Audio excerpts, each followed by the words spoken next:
Agora a gente vai falar sobre o linker e o loader. Então é comum quando a gente está desenvolvendo o programa, a gente criar várias funções que vão estar sendo utilizadas pela função principal. E no momento que a gente faz a compilação, o compilador ele vai gerar arquivos diferentes para cada função do nosso programa. Então, cada função ele vai ter uma representação em linguagem de assembly. E o montador ele vai converter essas funções separadamente. Então, a gente pode ter algumas funções que vão utilizar as funções que foram definidas em outros arquivos ou utilizar bibliotecas de terceiros, como, por exemplo, as funções printf, scanf, etc. Então, a gente precisa, de alguma forma, estar identificando onde que está a implementação dessas funções. E quem vai fazer isso é o programa Link Editor, que a gente costuma chamar somente de linker. Então, ele vai ser responsável de atualizar as referências das chamadas de funções, colocando aonde está exatamente a implementação dessa função. Então, só para a gente entender, a gente vai ter um exemplo de como seria a estrutura de um código objeto. A gente vai ter vários campos no nosso código objeto. O primeiro seria o campo de identificação, que a gente vai ter o nome do programa, o tamanho, a data que ele foi criado e assim por diante.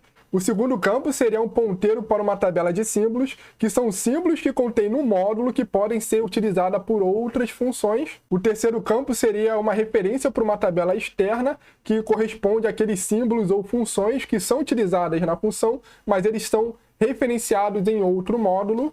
O quarto campo são as instruções que vão ser executadas de fato pela função, pelo programa, e essa é a parte do código que é de fato carregada na memória durante a execução. Os outros campos que a gente tem definido, eles vão ser utilizados somente pelo linker, para ele conseguir atualizar as referências de chamada de funções e de símbolos variáveis que foram declaradas em outros arquivos, em outros módulos.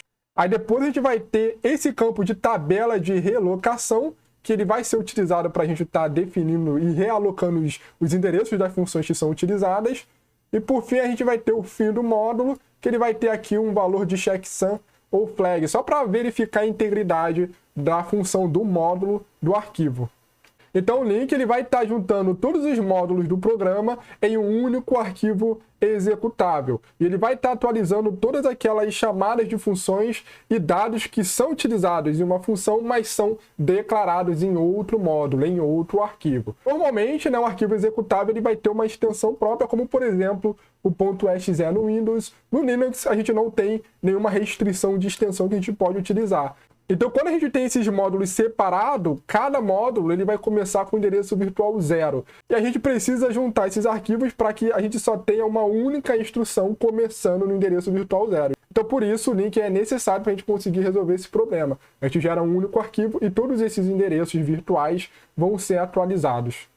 Então, aqui um exemplo das tarefas do linker. A gente vai ter o nosso código objeto do módulo A, e nesse código objeto ele está fazendo uma referência externa, ele vai fazer uma chamada de função para o módulo B. Então, aqui nessa chamada do módulo B, ele está referenciando o endereço 300. Então, vamos ver como é que seria o funcionamento se a gente tivesse vários módulos do nosso programa.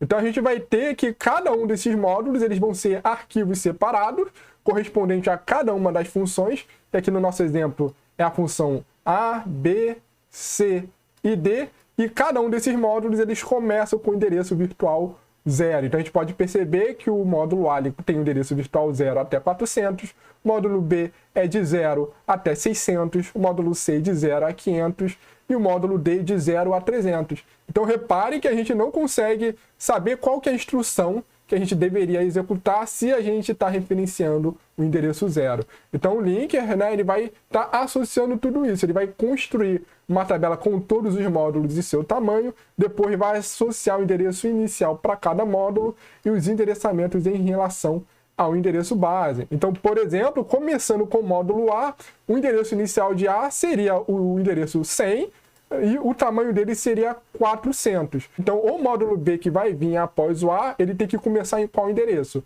A gente vai estar fazendo essa soma de 100 mais 400, resultando no endereço 500. Então, a partir do endereço 500, a gente pode estar alocando o segundo módulo. Então, fazendo isso, né, o módulo B, ele começa no 500 e ele tem o tamanho de 600. Então, o módulo C, ele vai começar no endereço 600 mais 500, que é o endereço 1100. O módulo C começa no 1100, ele tem o tamanho de 500, então o módulo D ele vai ter que ser alocado no endereço 1600. A gente pode ver que o endereço D começa em 1600 e tem o tamanho de 300. O último endereço no módulo D vai ser o endereço 1900-1. Se tivesse aqui o módulo E, ele teria que começar no endereço 1900. Para a gente visualizar melhor como é que seria então a organização de todos esses módulos em um único arquivo executável. A gente vai ter essa alocação. O A começando aqui no endereço 100, o B começando no 500, o C no 1100 e o D no endereço 1600. Só que a gente tem que atualizar as chamadas desses endereços. Então perceba que toda a primeira instrução do módulo ele vai ter um branch apontando para um determinado endereço.